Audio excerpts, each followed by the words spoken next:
Edmund Clark gripped the Duke's arm so hard that Alastair Hartwell nearly spilled the wine in his glass.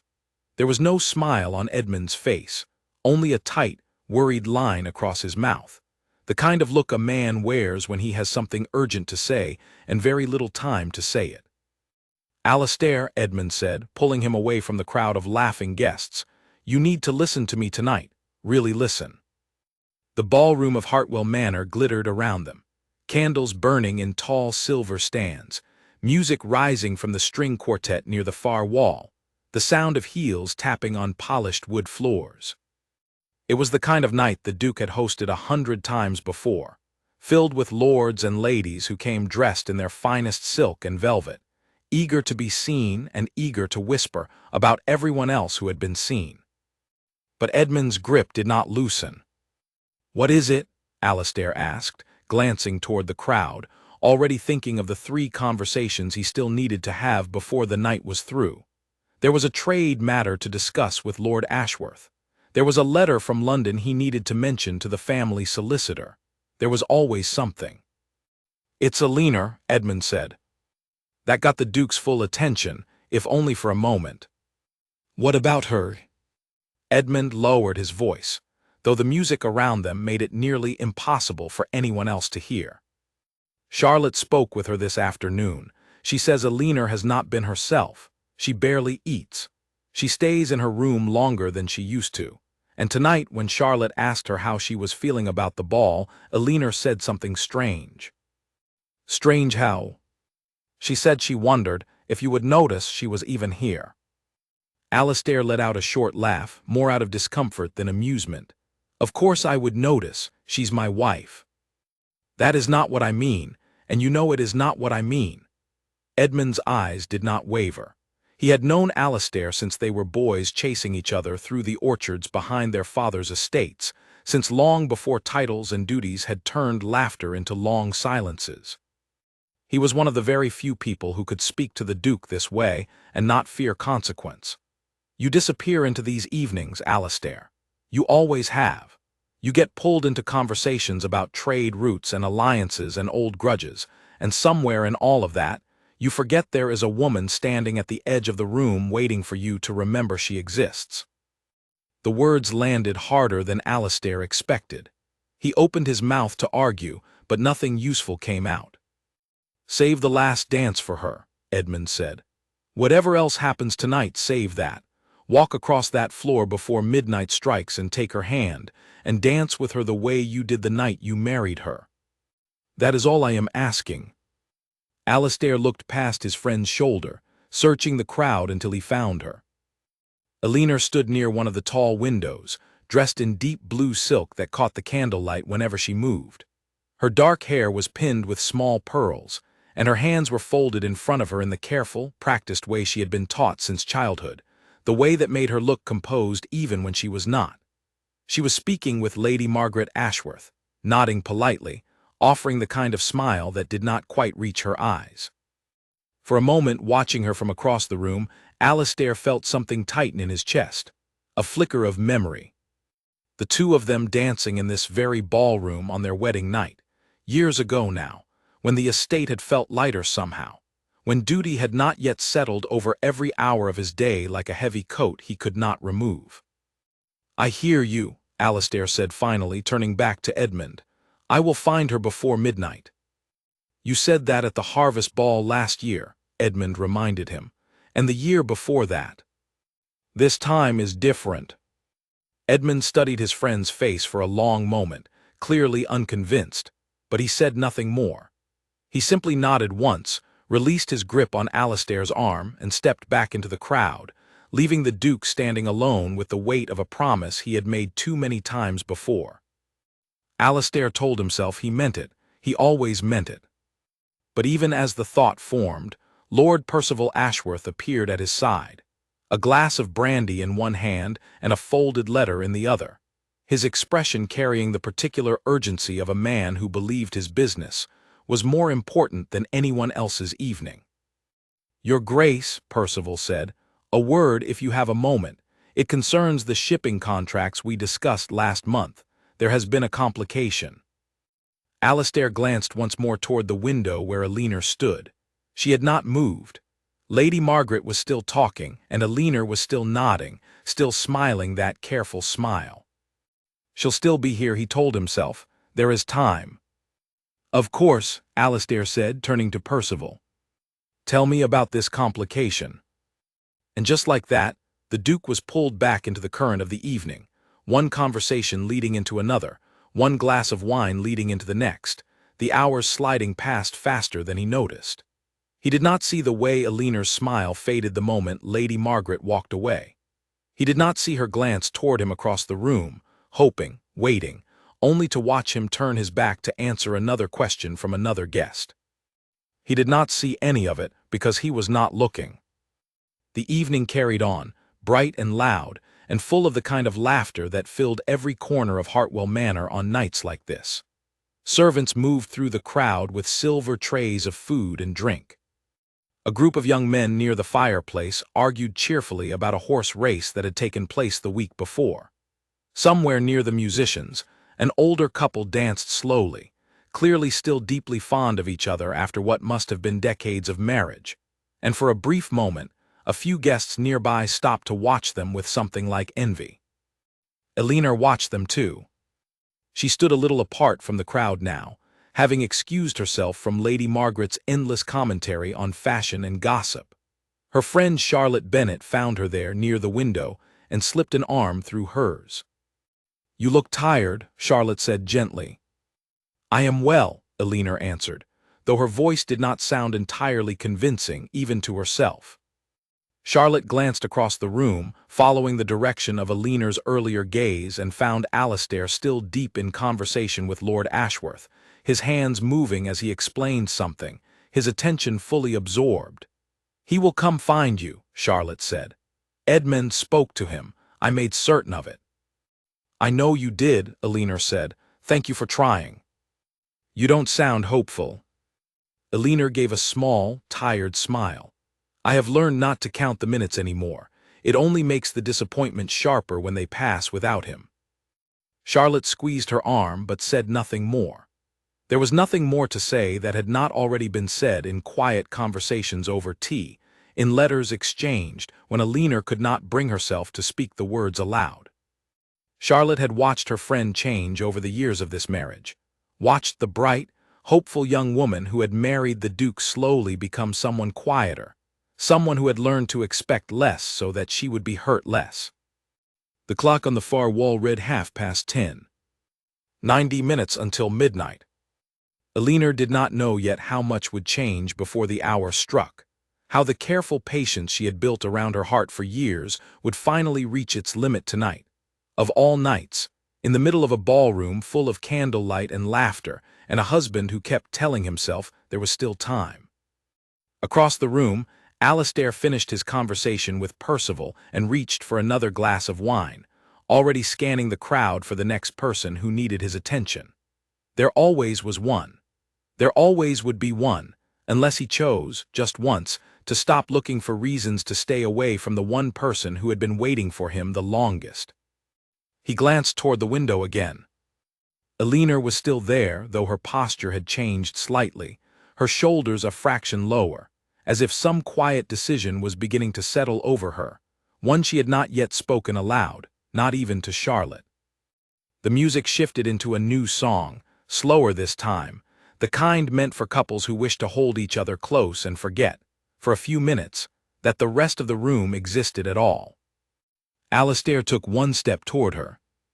Then Lady Margaret's voice rang out behind him, sharp and insistent, calling his name, asking about some matter of seating arrangements for the following week's dinner, and the moment slipped away just as quickly as it had come. He turned to answer her, telling himself once again that there would be another chance. She'll still be here, he thought. But across the room, watching him turn away for what felt like the 100th time that evening, Alina closed her eyes for a brief moment, and something inside her, something that had been holding on for a very long time, quietly began to let go. Alina stepped away from the window and walked toward the edge of the ballroom where the candlelight was dimmer, where fewer eyes would notice if her composure slipped even slightly. Charlotte followed, staying close, sensing that her friend needed the quiet more than she needed conversation. "Do you remember the first ball we ever attended together?" Elinor asked suddenly, her voice soft. Charlotte smiled, grateful for the shift in mood. "You wore yellow. Your mother nearly fainted because she thought yellow was unlucky for unmarried women. And you told her that luck had nothing to do with silk, and everything to do with confidence." "I still believe that," Charlotte said. Elinor's smile lingered for a moment before it faded again. "I felt so certain of everything back then. Certain that love, once found, simply stayed. That it did not need to be watched over or protected. I thought it was like sunlight, always there in the morning whether you looked for it or not.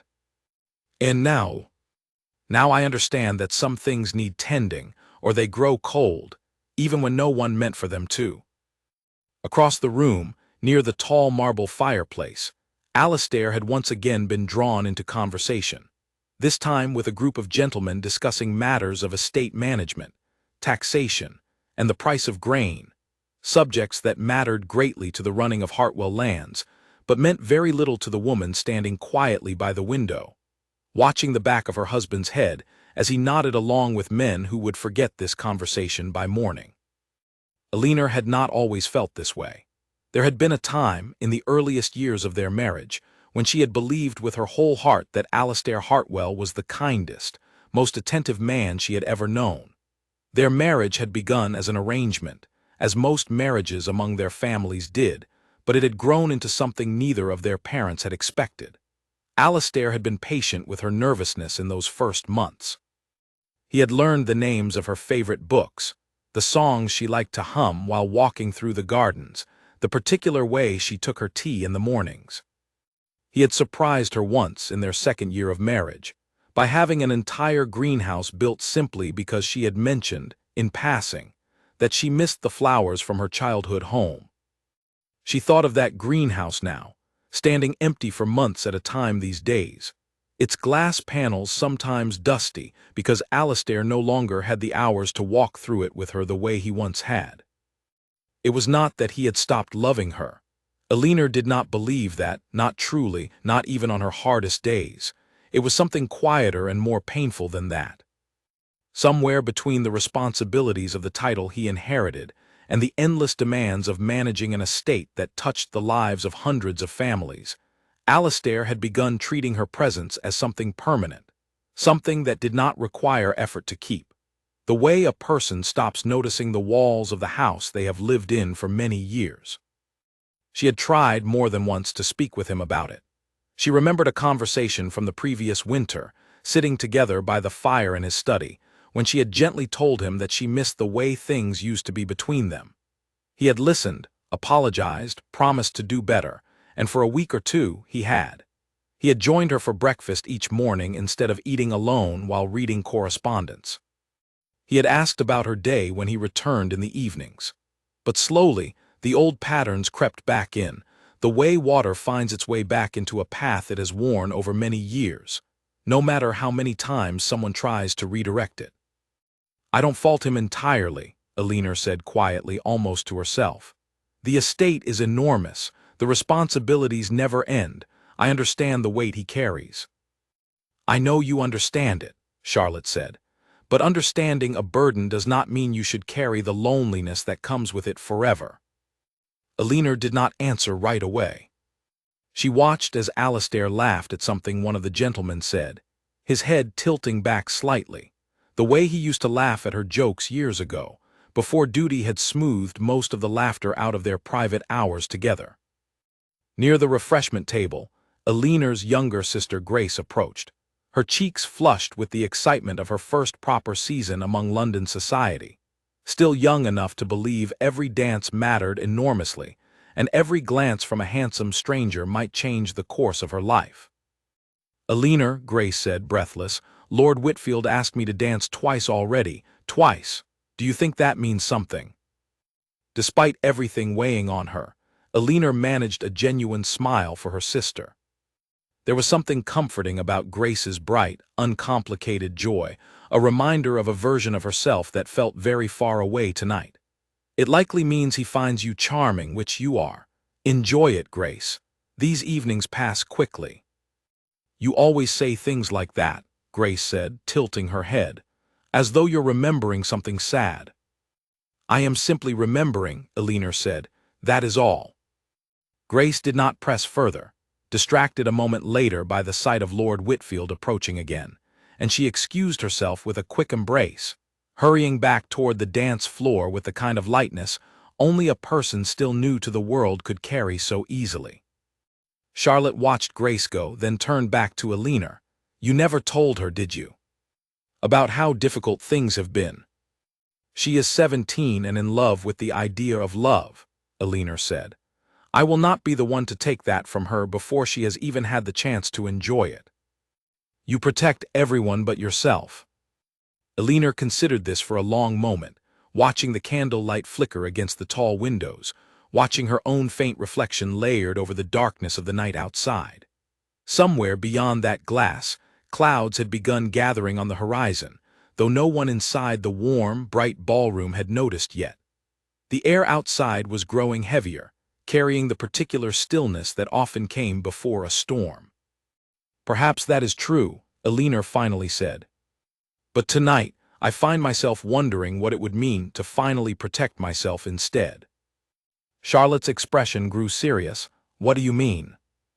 Before Elinor could answer, Dr. Nathaniel Cole approached them, a kind older gentleman who had served as the family physician for the Hartwell household for nearly 20 years, ever since Alastair's father held the title. He greeted both women warmly, though his eyes lingered a moment longer than usual on Elinor's face. Duchess, he said gently, forgive me for saying so, but you seem pale this evening. Are you certain you are well? I am simply tired, Dr. Cole. It has been a long season of gatherings. He studied her a moment longer, the practiced concern of a man who had known her long enough to notice when something beneath the surface did not match the words being spoken aloud. If you find yourself needing rest, you must take it. Duty to guests should never come before your health. Thank you, Elinor said, and meant it, grateful for the small kindness in a room that suddenly felt very large and very lonely despite being filled with people. Dr. Cole excused himself to attend to an older guest who had complained of the heat near the fireplace, leaving Elinor and Charlotte alone once more. He is not wrong to worry, Charlotte said quietly. You have not been yourself these past weeks. I have simply been thinking, Elinor admitted, about what a life is meant to feel like, about whether waiting for someone to remember you counts as living, or whether it is only a kind of patient disappearing. The words hung between them, heavier than either woman expected. Charlotte reached for Elinor's hand and held it gently. Whatever you decide tonight, or any night after this one, know that I will stand beside you. That much has never changed and never will. Elinor squeezed her friend's hand in gratitude, then let her gaze drift once more across the crowded room, searching for Alastair among the sea of guests. She found him near the tall doors leading to the terrace, now speaking with Edmund, both men's expressions serious, clearly discussing something important, though she could not guess what. She did not know that Edmund was, at that very moment, reminding Alastair once again of his promise. She did not know that a small, stubborn part of her husband still fully intended to keep it. All she knew, standing there in her deep blue gown with pearls catching the candlelight in her dark hair, was the particular ache of hoping for something without daring to expect it, an ache she had carried quietly for longer than she liked to admit, even to herself. The clock struck 11. 1 hour remained until midnight, until the final dance that had, for generations, marked the true closing of every Hartwell ball, a tradition older than either Elinor or Alastair, passed down through his family for as long as anyone could remember. It was said that the last dance of the evening was meant to be shared only between two people who truly belonged to each other, a quiet promise renewed each year in front of family and friends. Elinor thought of all the years she had waited for that final song, only to watch her husband arrive at her side breathless and apologetic, already 3/4 through the dance, if he arrived at all. Tonight, something inside her had grown too tired to hope for anything different. She excused herself from Charlotte with a gentle smile, claiming she needed a moment of air, and made her way quietly toward the edge of the room, unnoticed by most of the guests still caught up in laughter and music, and the particular sparkle of candlelight against crystal glasses. Behind her, the ballroom continued its bright, glittering rhythm, entirely unaware that the Duchess of Hartwell had just begun walking toward a decision that would change everything before the night was through. Alastair had not always carried his title so heavily. There had been a time, many years ago now, when he was simply the younger son of a wealthy family, free to spend his days riding through the countryside, free to laugh loudly at dinner without worrying whether his words might be repeated in London drawing rooms as evidence of poor judgment. His older brother, Frederick, had been the one raised from childhood to inherit the dukedom, trained from boyhood in matters of law, finance, and diplomacy, while Alastair had been permitted the simple luxury of being young. That freedom ended the winter. Frederick fell ill with a fever that no physician, not even the finest brought from London, could cure. Alastair remembered standing at his brother's bedside, 23 years old and entirely unprepared, listening to Frederick's labored breathing grow quieter each night until, one gray morning, it stopped altogether. Within a year, Alastair's father had also passed, worn down by grief as much as by age, and Alastair found himself inheriting not only a title he had never trained for, but debts, obligations, and the weight of hundreds of tenant families who depended on the Hartwell estate for their livelihoods. It was in that first difficult year of managing an inheritance he had never wanted that he met Eleanor Whitmore. Their families had known each other for generations, and the match had first been suggested as a practical arrangement, a way to strengthen ties between two respected households during a time when Alastair desperately needed stability. He remembered their first meeting clearly, even now, years later. She had been seated across from him at a formal dinner, quiet and watchful, and when their eyes met, she had offered him a small, knowing smile, as though she understood exactly how overwhelmed he felt beneath his carefully composed exterior. Later that evening, when the older guests had retired to discuss business matters, Eleanor had found him standing alone on the terrace, staring out at nothing in particular. "You look like a man carrying something far too heavy for one pair of shoulders," she had said. He remembered laughing, surprised by her directness. "Is it that obvious?" Only to someone who has learned to notice such things. They had talked for hours that night, long after the other guests had gone home, about grief and duty, and the strange loneliness of being handed responsibility for other people's lives before feeling ready to manage even your own. Eleanor had lost her own father 2 years earlier, and something in her understanding of loss had made Alastair feel, for the first time since Frederick's death, that he was not entirely alone in carrying his burdens. Their marriage, when it came a year later, had felt like something chosen freely, not merely arranged. Alastair remembered the wedding morning vividly. He remembered standing at the front of the church, watching Eleanor walk toward him in ivory silk, and feeling, with complete certainty, that whatever difficulties lay ahead in managing the estate, he would face them more easily with her beside him. For the first several years, that certainty held true. Alastair made an effort in those early seasons to keep his work separate from his hours with Eleanor. He remembered long mornings spent walking through the gardens with her, discussing nothing of importance, simply enjoying each other's company. He remembered the greenhouse he built for her, a surprise that had taken workers nearly 2 months to complete, simply because she had once mentioned missing the flowers of her childhood home. He remembered evenings spent reading aloud to each other by the fire, her laughter filling rooms that had felt cold and empty since his father's passing. But slowly, almost without his noticing, the demands of the estate had grown larger. There had been a difficult harvest one year that nearly ruined several tenant farms, requiring months of careful negotiation with lenders and merchants to keep families from losing their homes. There had been political tensions requiring the Duke's presence in London for weeks at a time, meetings with men whose favor determined whether certain trade agreements would benefit or harm the region's economy. There had been Lord Ashworth's endless business proposals, each one promising great reward but requiring careful, time-consuming scrutiny to avoid costly mistakes. Each individual demand had seemed reasonable at the time. Each conversation, each negotiation, each late evening spent poring over correspondence by candlelight had felt, in the moment, like something that simply could not wait. And so, gradually, Alastair had begun postponing the smaller things, the walks through the garden, the evenings reading by the fire, telling himself there would be time for those later, once the current crisis passed. But there was always a new crisis. He thought now, standing near the terrace doors with Edmund beside him, about how strange it was that a man could love his wife with his whole heart and still fail her, not through any single terrible act, but through hundreds of small postponements that added up over years into something that felt, to her, indistinguishable from neglect. "You've gone quiet," Edmund said, watching his friend's face.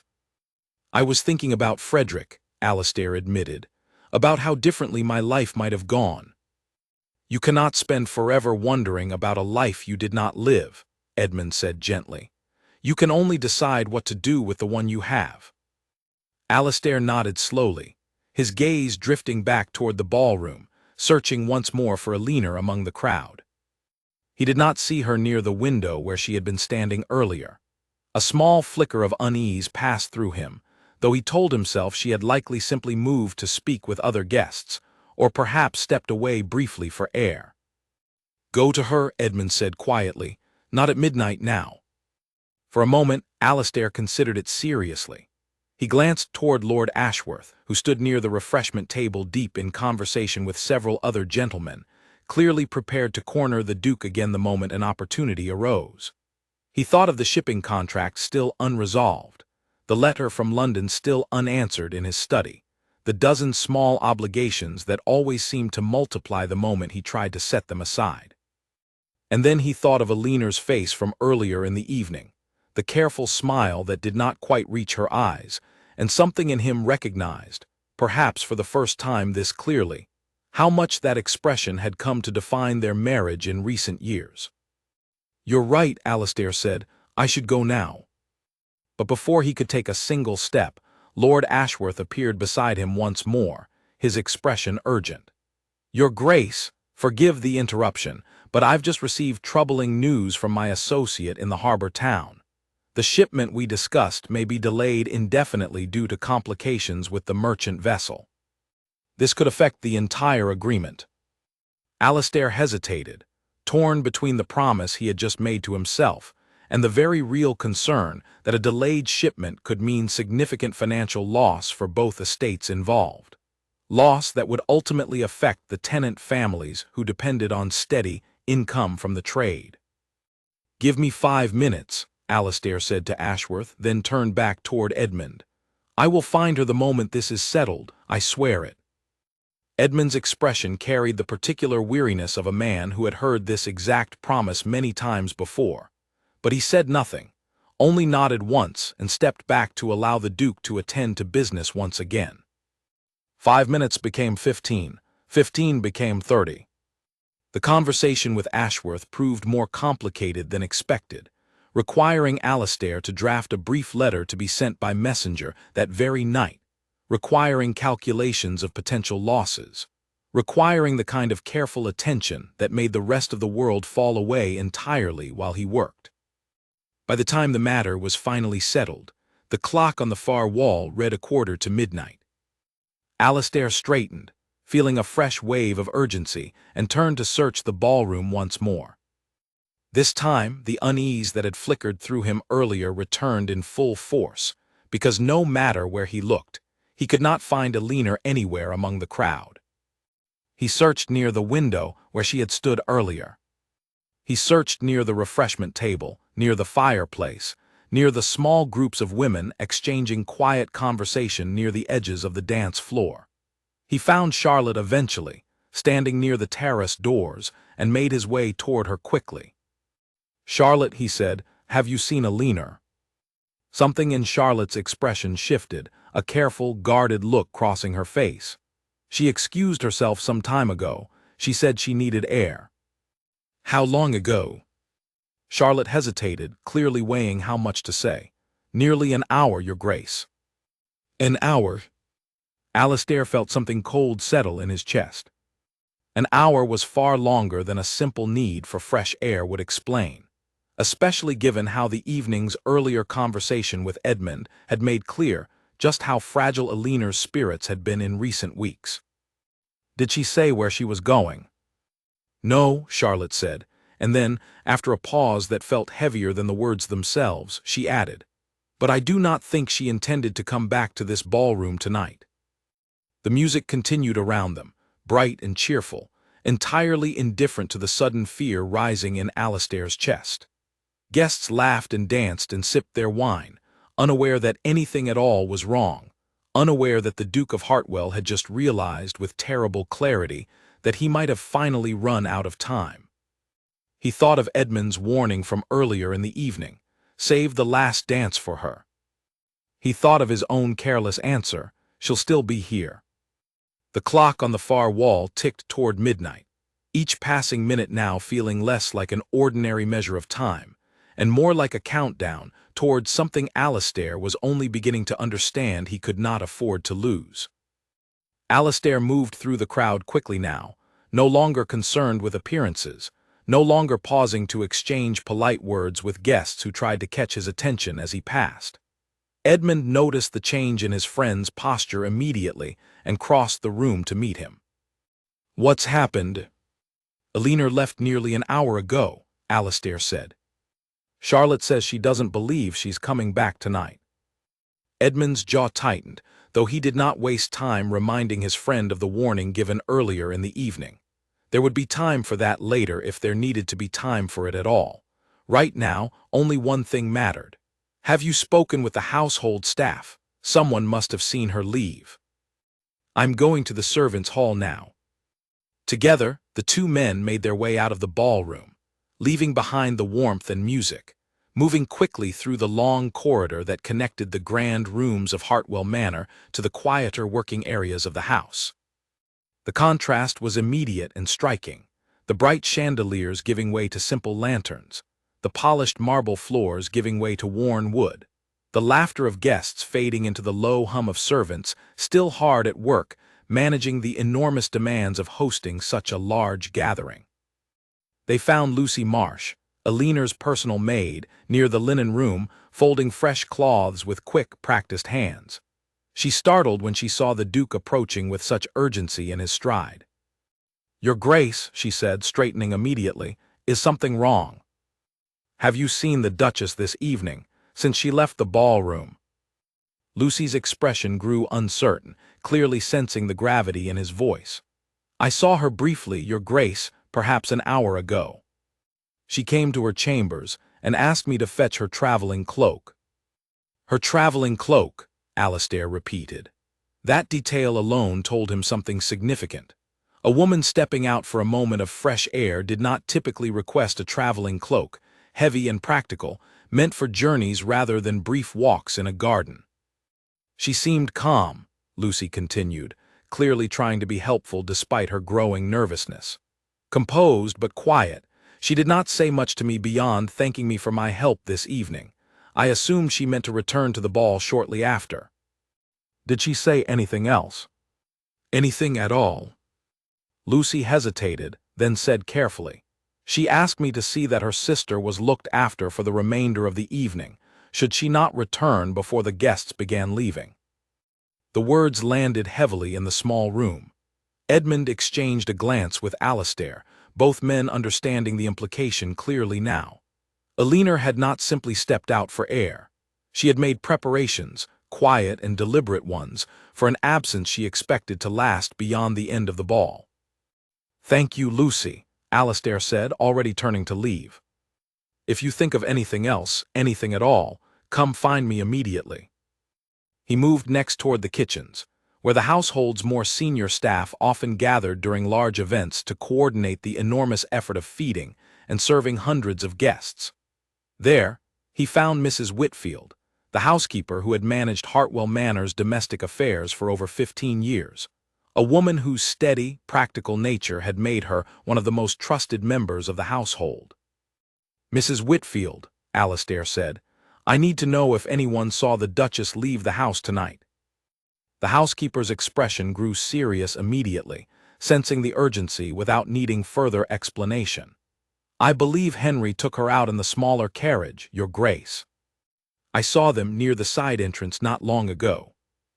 Henry Pratt had served as the Hartwell family's most trusted coachman for many years, a quiet, reliable man who rarely spoke unless spoken to first, but whose judgment Alastair had come to value deeply over time.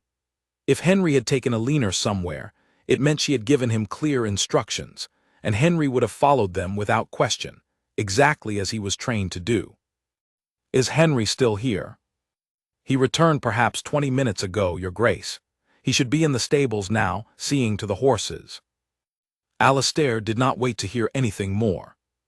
He moved quickly through the house, Edmund close behind him, out through the side entrance and into the cold night air that greeted them the moment they stepped beyond the shelter of the manor's walls. The change in weather struck him immediately. Earlier in the evening, the sky had been clear, stars visible above the estate's tall hedges and gardens.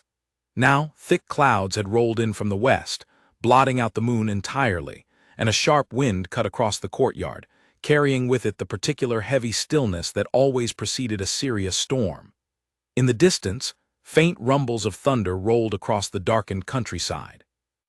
Alastair found Henry in the stables, brushing down one of the horses with slow, methodical strokes, his expression carefully neutral in the way of a man who had been trained his entire working life to keep his opinions to himself regarding the private matters of the family he served.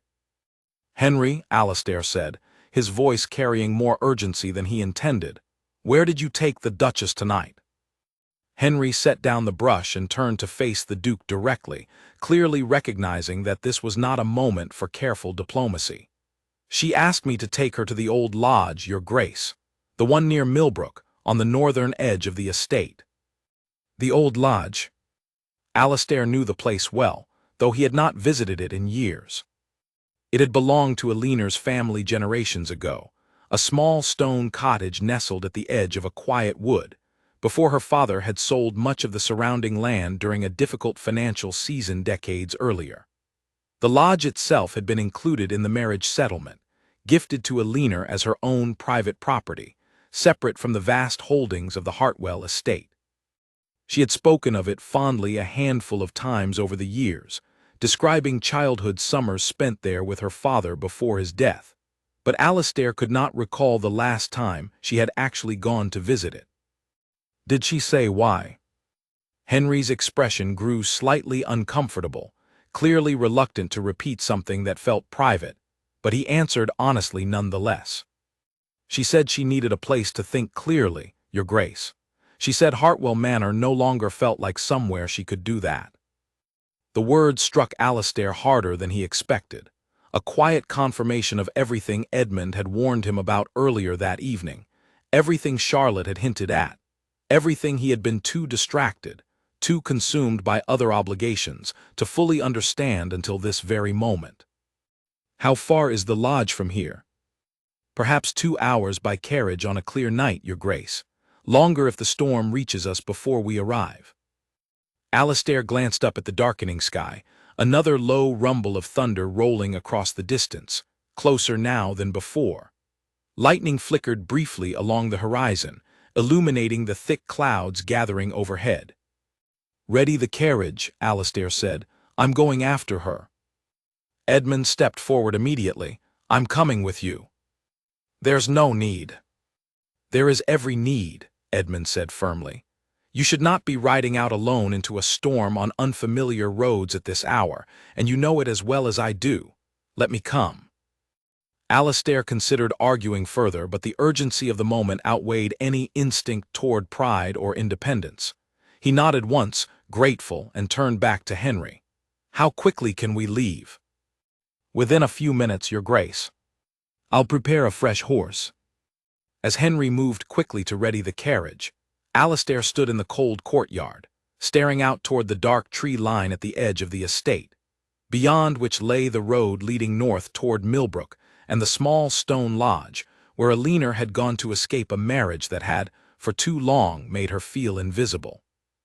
He thought of every postponed evening, every promise made and broken, every small moment of neglect that had accumulated over the years into something large enough to send his wife out into a gathering storm, rather than remain one more hour in a house full of people who did not truly see her. Edmund appeared at his side, wrapping a heavy coat around his shoulders against the growing wind. "We'll find her, Alistair." "I know we will find her," Alistair said quietly. "What I don't know is whether I'll be able to give her a reason to want to come back." Behind them, faint music still drifted from the ballroom windows, the party continuing on, unaware and undisturbed, as though nothing in the world had changed. But for Alistair, standing in the cold with thunder rolling closer by the minute, everything had changed the moment he realized just how much time he had allowed to slip away, one small postponement at a time, until it had finally cost him the one thing he could not afford to lose. The carriage rolled into the courtyard moments later, Henry guiding the horses to a stop, the animals already skittish from the storm's approach. Alistair climbed inside first, followed closely by Edmund, and within minutes the carriage lurched forward, wheels crunching against gravel before finding the smoother road leading north, away from the warm glow of Hartwell Manor and out into the darkening countryside, chasing after a woman who had finally decided she deserved more than quiet disappointment on the nights that were supposed to matter most. The carriage rocked gently over the uneven road, and Alina sat with her hands folded in her lap, watching the last lights of Hartwell Manor shrink and disappear behind the trees. She had expected to feel afraid, or perhaps regretful, the moment the manor slipped out of sight. Instead, what she felt most strongly was a kind of quiet relief, the same feeling that comes after setting down something heavy that has been carried for far too long. She had not planned this departure with any great drama in her mind. There had been no single terrible moment that pushed her toward the decision, no cruel word spoken, no dramatic betrayal she could point to and say, "There, that was the reason." It had simply been years of small moments, one after another, each one small enough to forgive on its own, but heavy enough together to finally become unbearable. Henry guided the horses steadily along the northern road, and Alina watched the passing countryside grow darker and wilder the further they traveled from the manor. Tall hedgerows gave way to open fields, and open fields gave way, eventually, to the beginnings of the wood that surrounded her family's old lodge. She had not visited the place in nearly 6 years, not since shortly after her father's death, when the memories connected to it had felt too painful to revisit. Tonight, strangely, those same memories felt like exactly what she needed. She remembered summers there as a child, running through the trees with her father while her mother sat on the small stone porch reading, laughing whenever Alina returned covered in mud and leaves. She remembered her father teaching her to build a proper fire, insisting that every young lady should know how to keep herself warm without depending entirely on someone else to do it for her. She remembered the particular quiet of the wood at night, so different from the busy, structured quiet of Hartwell Manor, where even silence seemed to follow certain rules. A distant rumble of thunder pulled her from her memories. She glanced out the small carriage window and noticed, for the first time, how quickly the sky had changed. Thick clouds now covered what had been, only an hour earlier, a clear night full of stars. The wind had picked up considerably, rattling the carriage slightly as it moved along the narrowing road. "The weather's turning quickly, my lady," Henry called down from his seat, his voice carrying over the growing wind. "We should reach the lodge shortly, before it grows too severe." "Thank you, Henry," Alina replied, though a small flicker of unease passed through her as another low roll of thunder sounded, closer this time. The carriage continued on, the trees pressing closer to the road now, their bare branches reaching overhead like something out of an old story her father used to tell her, tales of the wood at night holding secrets that only revealed themselves to those brave enough to seek them out. Alina had always loved those stories as a child. Tonight, alone in the growing dark, she found herself less certain whether she still found them comforting or simply unsettling. At last, the small stone lodge came into view, tucked among the trees exactly as she remembered it, though clearly weathered by years of neglect. Ivy had crept up along one side of the building, and the small garden her mother once tended had long since grown wild and overgrown. Still, something in Alina's chest eased at the sight of it, a familiar shape in the darkness, a place that had once meant safety and warmth long before Hartwell Manor had come to mean something far more complicated. Henry brought the carriage to a stop near the front door and climbed down to help her out, glancing worriedly at the darkening sky. "Shall I wait, my lady?" "In case you wish to return tonight." Alina considered this for a moment, wrapping her traveling cloak more tightly around her shoulders against the sharpening wind. "No, Henry, return to the manor. I don't wish for you to be caught in this storm any longer than necessary. I intend to stay the night here." Henry hesitated, clearly uncomfortable leaving her alone in such a remote place, especially with a storm approaching, but he had served the Hartwell family long enough to know when a request, however unusual, was not meant to be questioned. "As you wish, my lady. I'll see that someone checks on you first thing in the morning." "Thank you," Alina said, offering him a small, grateful smile. "For everything tonight." She watched the carriage disappear back down the narrow road, the sound of hooves fading gradually into the growing wind, until finally she stood entirely alone at the edge of the wood, the old lodge waiting silently behind her. Inside, the air was cold and smelled faintly of dust and old wood, undisturbed for longer than Alina liked to admit. She found the small collection of candles and matches kept in a wooden box near the door, exactly where her family had always stored them, and lit enough light to see clearly around the modest sitting room. A stone fireplace dominated one wall, cold and empty, and beside it sat a neat stack of firewood, likely left by the estate's groundskeeper, who still checked on the property occasionally despite its long disuse. Remembering her father's careful instructions from so many years ago, Alina knelt before the fireplace and began building a fire, her hands moving with a steadiness that surprised her, muscle memory returning easily despite the years that had passed. Within a few minutes, small flames began catching along the kindling, and soon a proper fire crackled warmly in the hearth, casting flickering light across the modest room. She settled into the old chair beside the fire, still wearing her ball gown beneath her traveling cloak, an odd contrast against the humble surroundings of the lodge. Outside, the storm continued building, wind pressing against the shuttered windows, thunder rolling steadily closer. For a long while, Alina simply sat and watched the flames, allowing herself, for the first time in longer than she could remember, to feel everything she had been carefully containing throughout the long evening. The disappointment, the exhaustion, the quiet grief of loving someone deeply while slowly losing the sense that he saw her at all. She was not entirely certain what she intended to do next. She had not left with any grand plan of separation or scandal in mind, only a desperate need for space to breathe, to think clearly away from the noise and expectation of Hartwell Manor. Perhaps she would return in a few days, once her thoughts had settled. Perhaps she would write to Alastair, finally putting into careful words everything she had struggled to say aloud during their brief conversations by the fire over the years. A sudden, sharp crack of thunder shook the small lodge, loud enough that Alina startled upright in her chair, her heart pounding hard against her chest. The candles flickered dangerously, and for a moment the wind howled with such force that she worried the old windows might not hold against it. She rose and moved carefully toward the window, peering out into the darkness beyond the glass.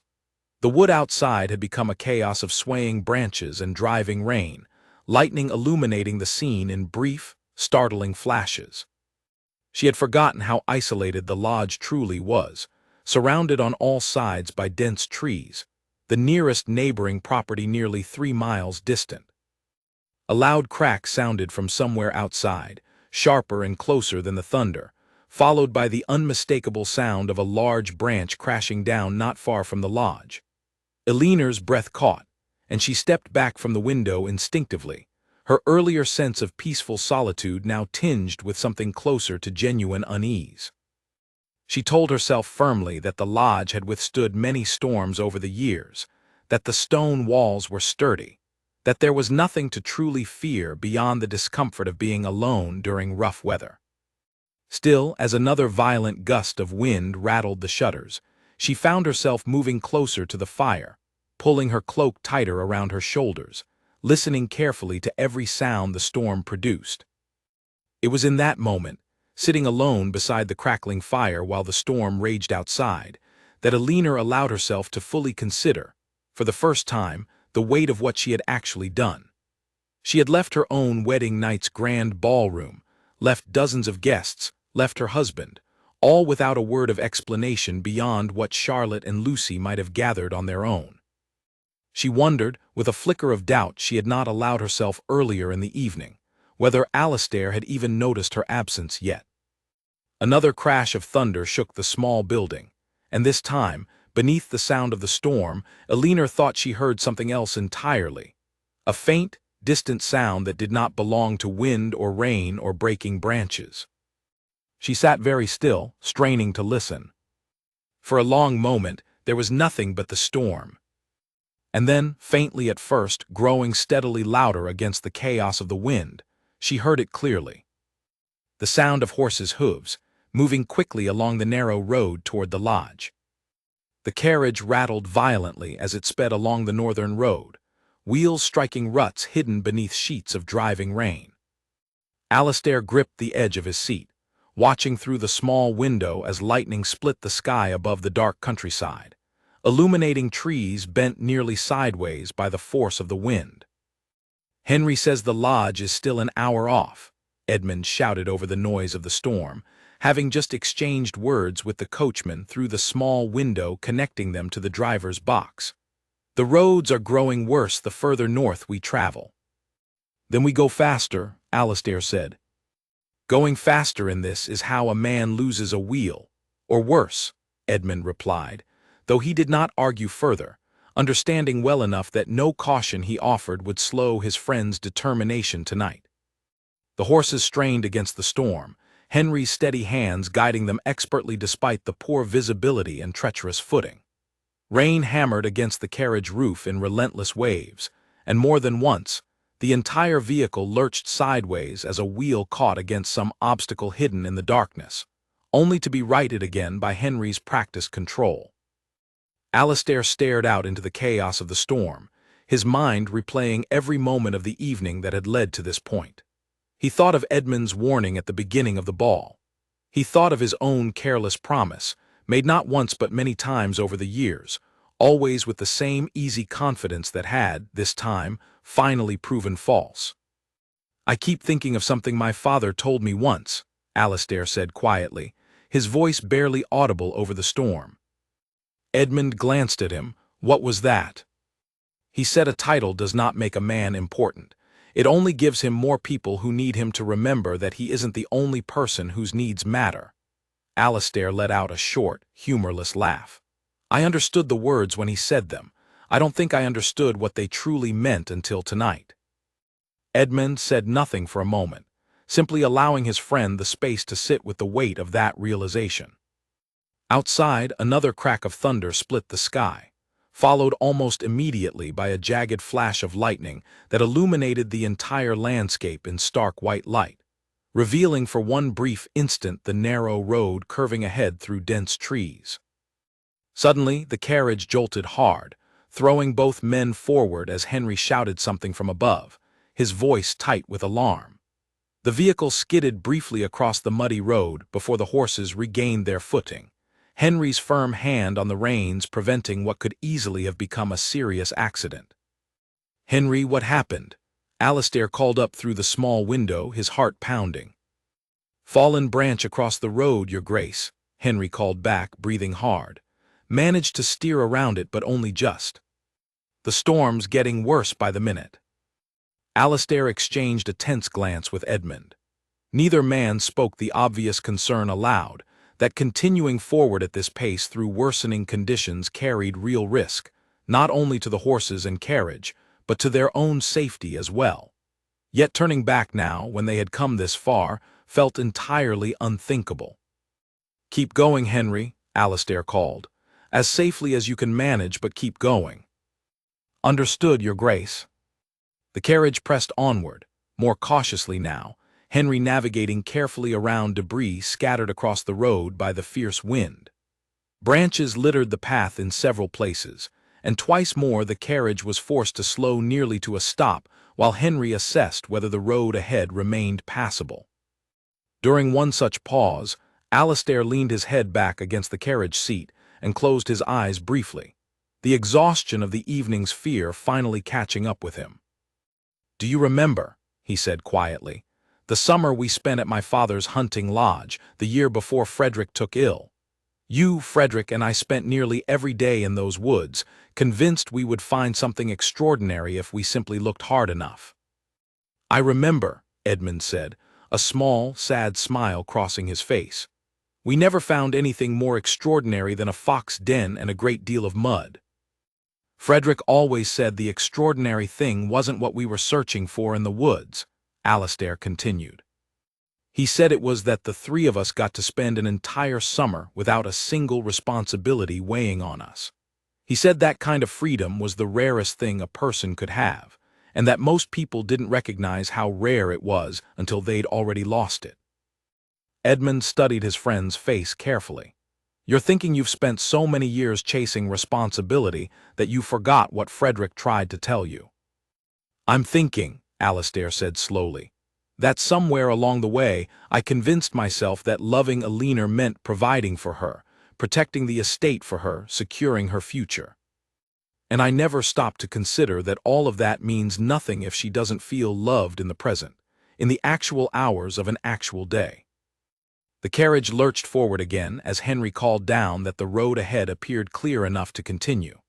Alastair straightened, pushing aside the heaviness of his thoughts, focusing instead on the singular goal that now consumed him entirely: reaching Alina before the night was through, before the storm made the roads impassable, before any more time slipped away that he could not afford to lose. The rain continued relentlessly, and more than once Alastair caught himself holding his breath as the carriage navigated particularly treacherous stretches of road, the wheels sliding dangerously close to the deep ditches lining either side.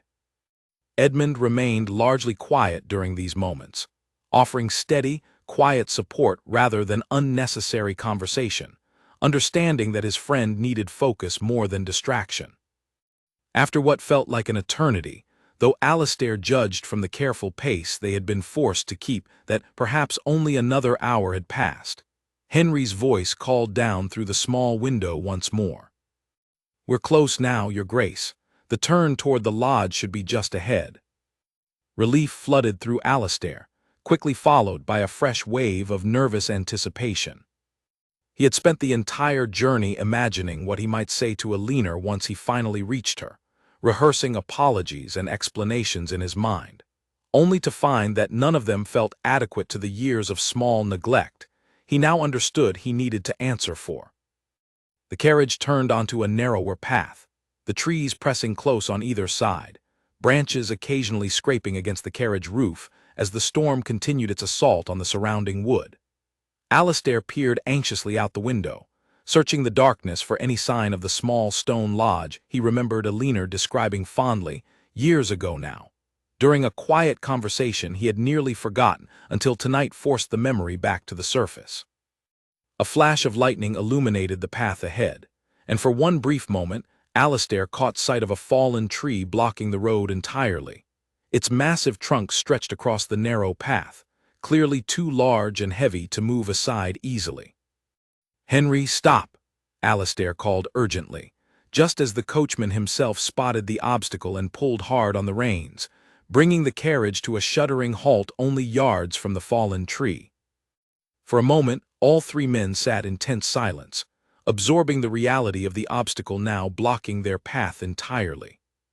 "How far are we from the lodge?" Alastair asked, already reaching for the carriage door. "Not far, Your Grace," Henry called down. "Perhaps a quarter-mile on foot, following the path through the trees. Then I'll go the rest of the way on foot." "In this storm?" Edmund asked, alarm clear in his voice. "Alastair, be reasonable. Let us find another way around or wait until the worst of the storm passes." "I have waited long enough, Edmund," Alastair said firmly, already pushing open the carriage door despite the driving rain immediately soaking through his coat. "I'm not waiting any longer." Edmund hesitated only a moment before following him out into the storm, unwilling to let his friend continue alone through the darkened wood during such dangerous conditions. Henry called after them, promising to remain with the horses and clear what he could of the fallen tree, ready to bring the carriage through the moment the path allowed. Together, Alastair and Edmund pressed forward into the wood, rain driving hard against their faces, wind howling through the trees overhead, lightning occasionally illuminating the narrow path winding ahead of them through the darkness. Alastair's heart pounded, not only from the physical exertion of moving quickly through such difficult conditions, but from the mounting anticipation of what awaited him at the end of this journey, and the fear that even now, after everything, he might arrive too late to say what needed to be said.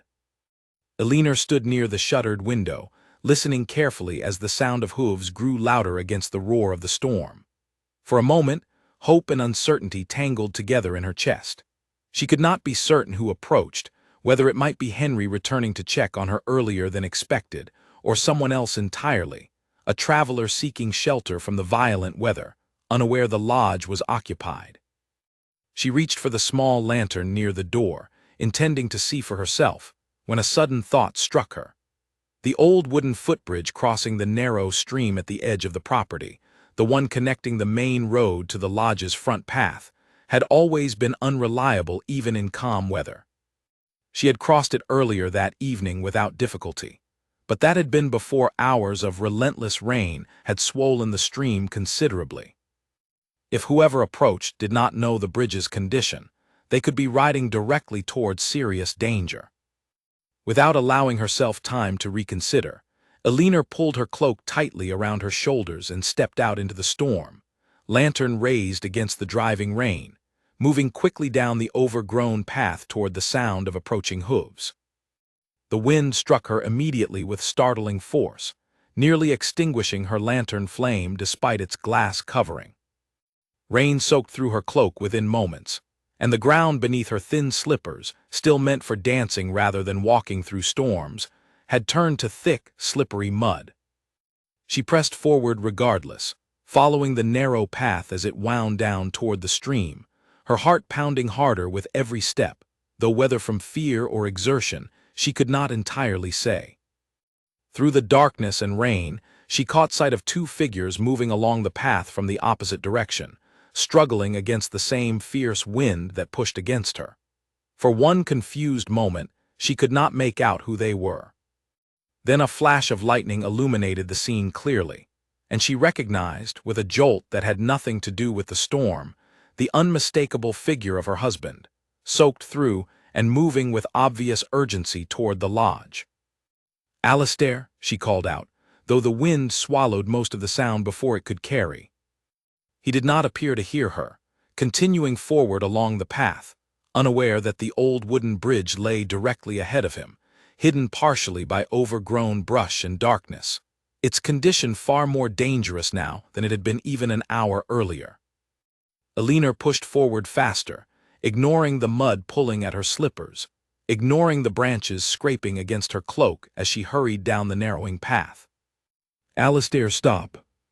This time her voice carried further, or perhaps the wind simply shifted enough to allow the sound through.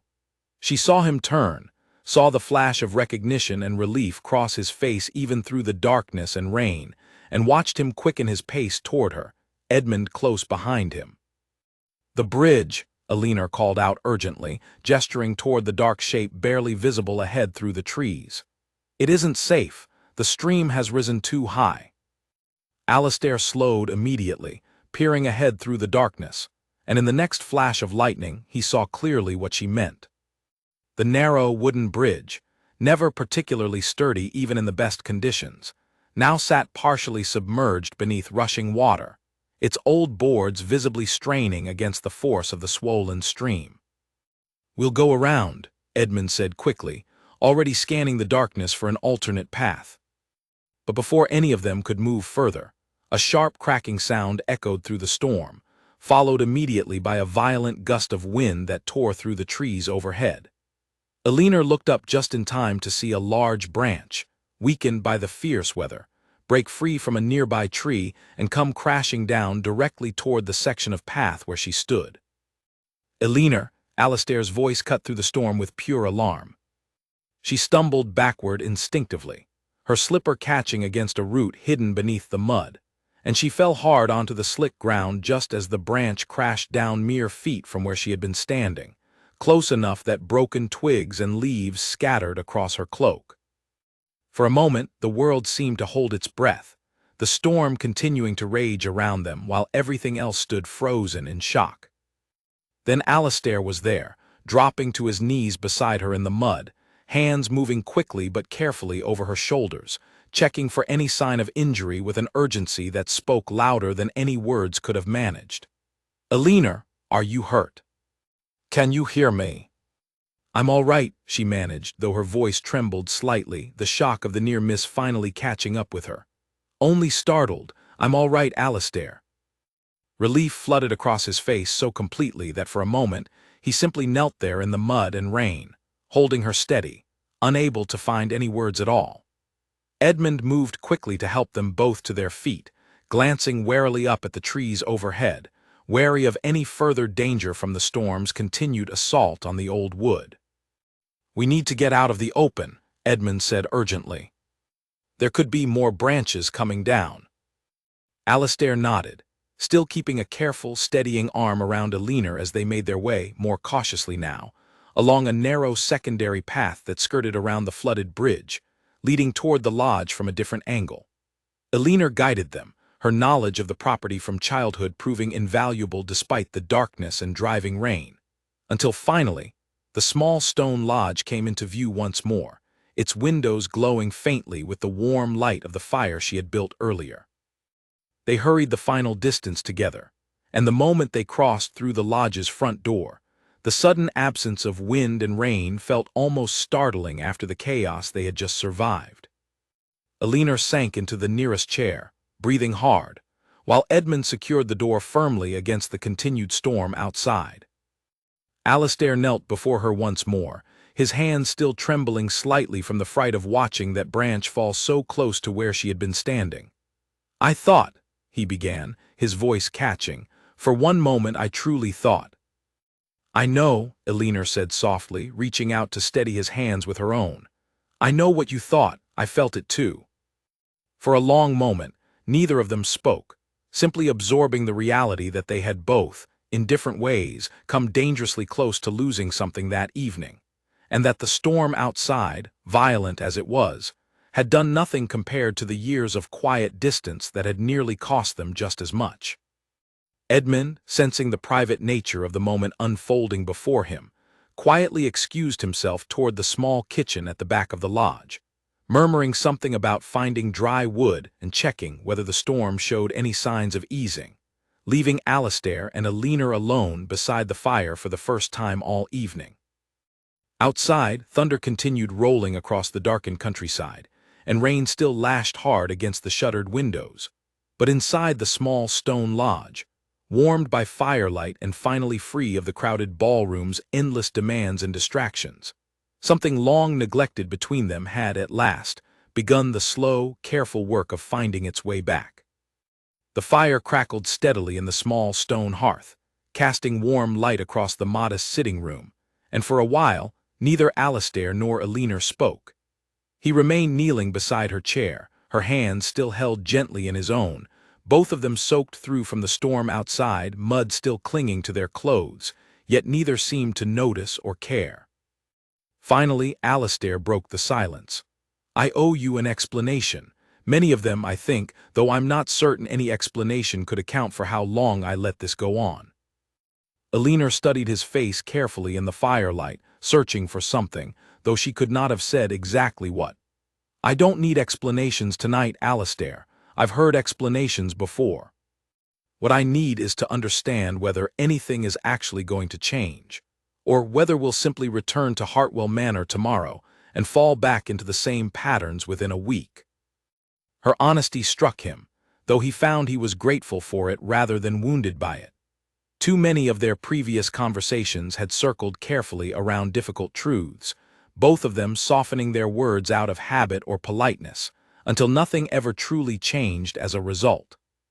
"I've been thinking about that actually," Alistair said slowly, "during the ride here, and especially during the walk through the storm, when I thought I might have lost the chance to say any of this to you at all." He shifted, settling onto the small footstool near her chair rather than remaining kneeling, wanting to speak with her as an equal rather than someone seeking simple forgiveness. "I've spent years telling myself that providing for you, securing the estate, protecting our future, all of that was how I showed my love for you. I convinced myself that the hours I spent away, the conversations I prioritized over our own, were simply the cost of doing right by you in the long run."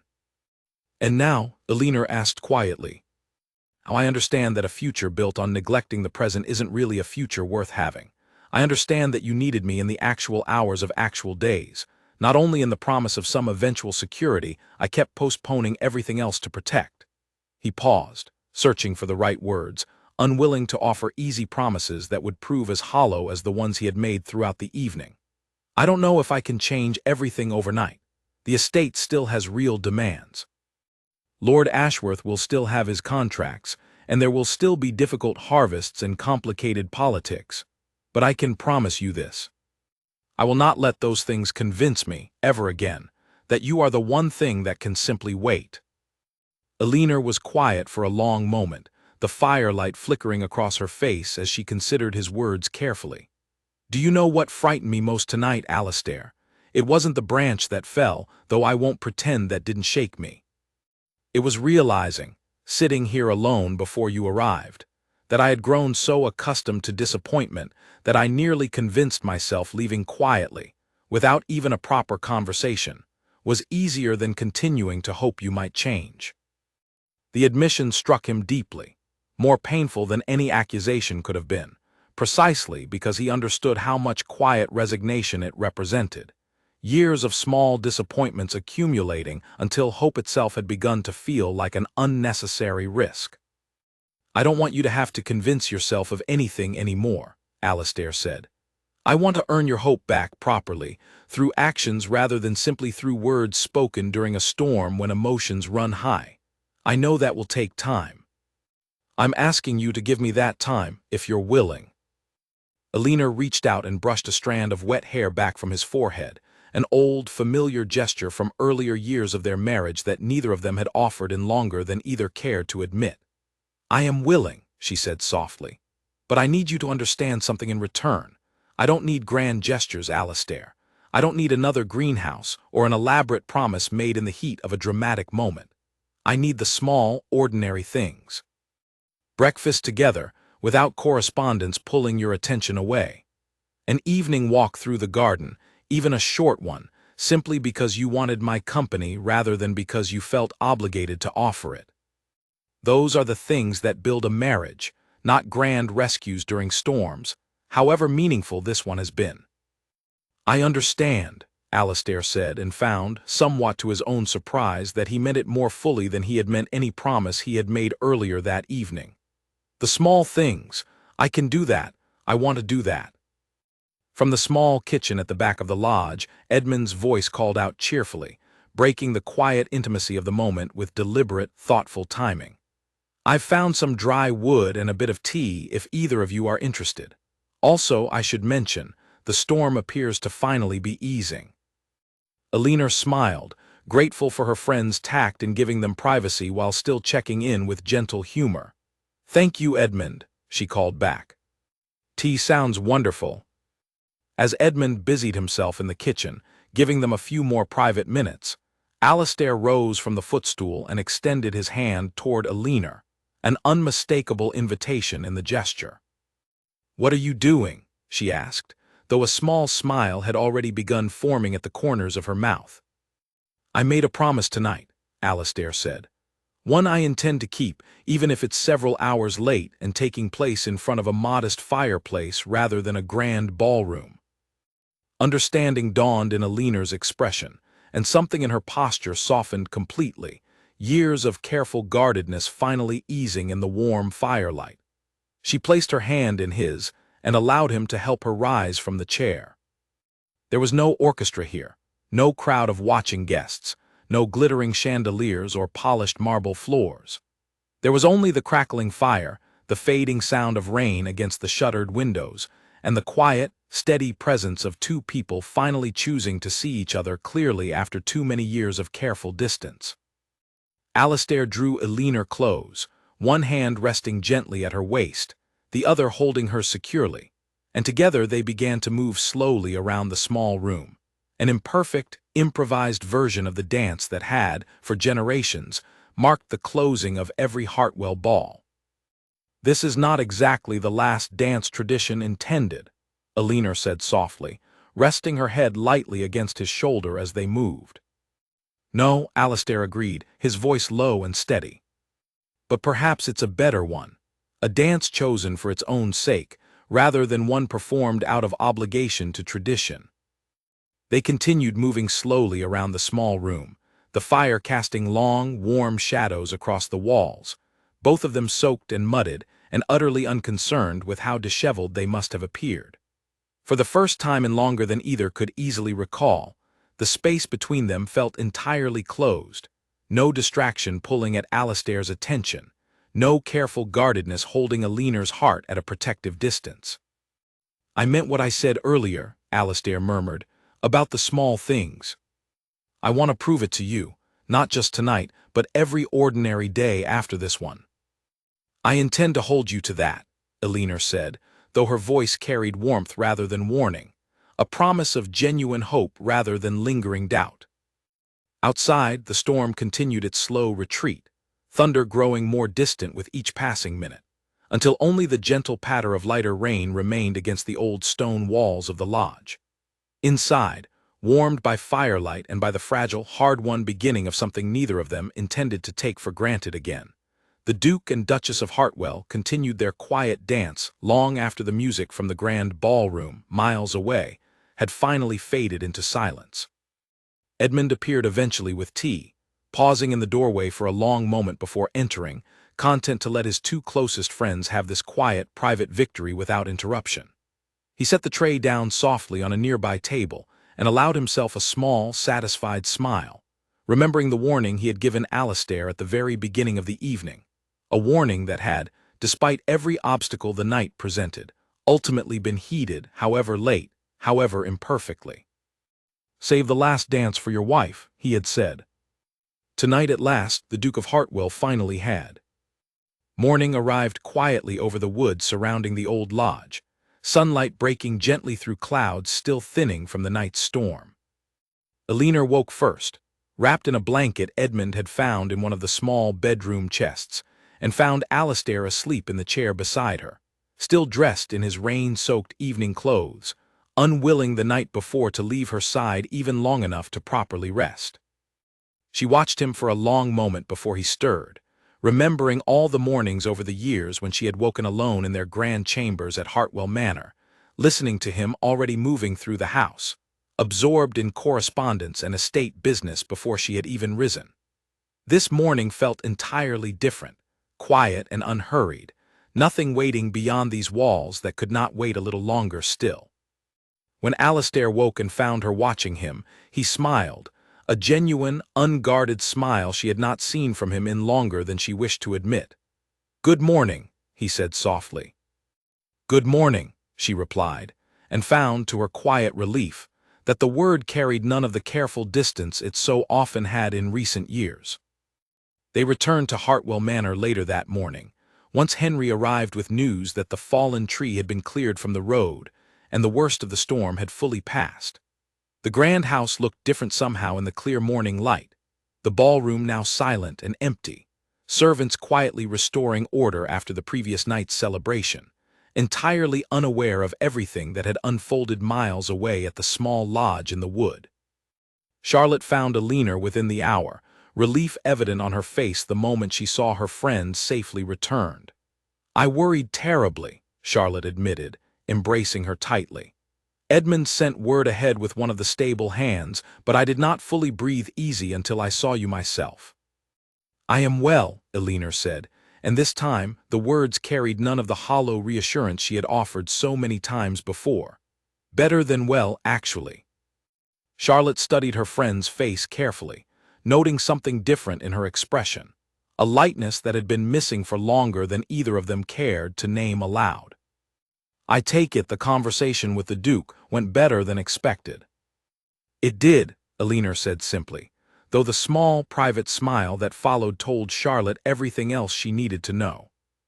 In the weeks that followed, the changes at Hartwell Manor came gradually, exactly as Alastair had promised they would.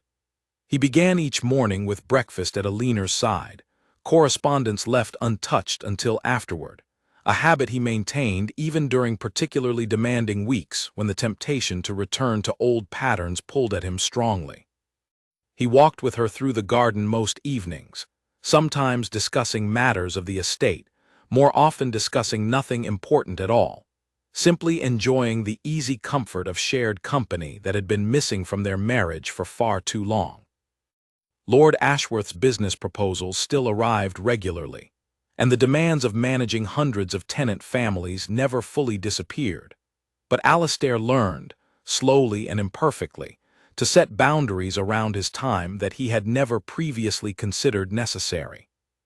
He learned to say that a matter could wait until morning, that a letter could be answered after dinner rather than before it, that the world rarely ended simply because the Duke of Hartwell chose, for once, to prioritize his own household over every outside demand competing for his attention.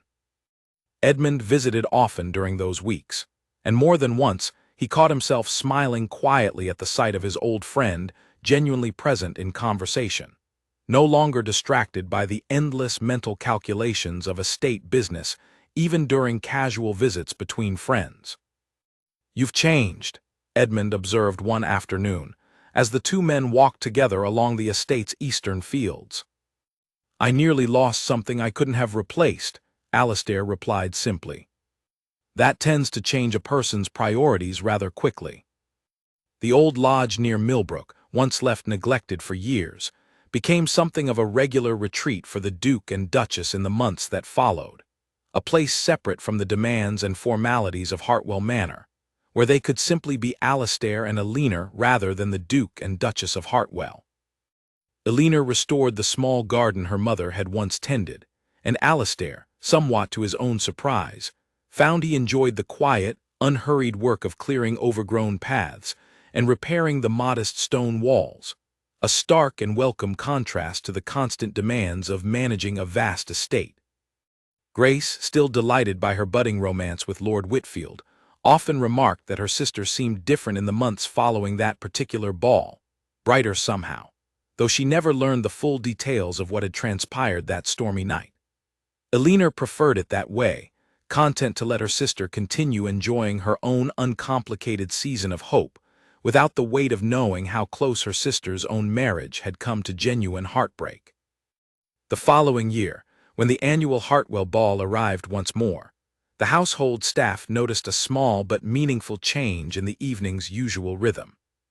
The Duke, rather than losing himself entirely in conversations of politics and business throughout the night, made a point of finding his wife regularly throughout the evening, brief moments stolen between obligations, a shared glance across the room, a quiet word exchanged near the refreshment table, small gestures that would have seemed unremarkable to any outside observer, but meant everything to the two people exchanging them.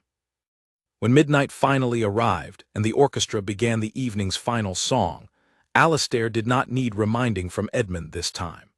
He crossed the ballroom directly to where Elinor stood near the same window she had occupied the year before, and extended his hand exactly as he had at the small stone lodge months earlier. "Might I have this dance, Duchess?" Elinor smiled, taking his hand without hesitation. "I thought you'd never properly ask." As they moved together across the ballroom floor, surrounded by candlelight and the admiring glances of guests who had, in many cases, witnessed the quiet strain in the Hartwell marriage during previous years without ever fully understanding its cause, Charlotte and Edmund watched from the edge of the room, exchanging a knowing, satisfied glance. "He kept his promise this time," Charlotte observed. "He very nearly didn't," Edmund replied, "but I believe that's precisely why he understands its value now." Years later, when their own children grew old enough to attend the grand balls held each season at Hartwell Manor, Elinor would sometimes tell them, in quiet moments, about the storm that had nearly changed everything, though she always softened the more frightening details, choosing instead to emphasize the lesson she hoped they might carry forward into their own lives someday. She told them that love, however strong at its beginning, required continual attention to remain strong, that the people closest to a person's heart should never be mistaken for permanent fixtures requiring no effort to keep. Alastair, for his part, kept a small, worn stone from the old lodge's garden path on his desk at Hartwell Manor for the remainder of his life. A quiet, private reminder of the night he had very nearly learned too late that presence mattered more than provision, that love required more than good intentions carried out at some eventual, more convenient time. The lodge itself remained a cherished retreat for the family for generations afterward, its garden carefully maintained, its modest stone walls sturdy and warm, a quiet testament to a night when a storm outside had ultimately proven far less dangerous than the quiet distance that had nearly grown, unnoticed, between two people who loved each other deeply, but had simply forgotten, for a time, how to show it in the ordinary hours that mattered most. And every year afterward, without fail, when the final dance of the Hartwell ball arrived, the Duke crossed the room to find his wife well before the clock struck midnight, never again willing to risk discovering, too late, whether she would still be there.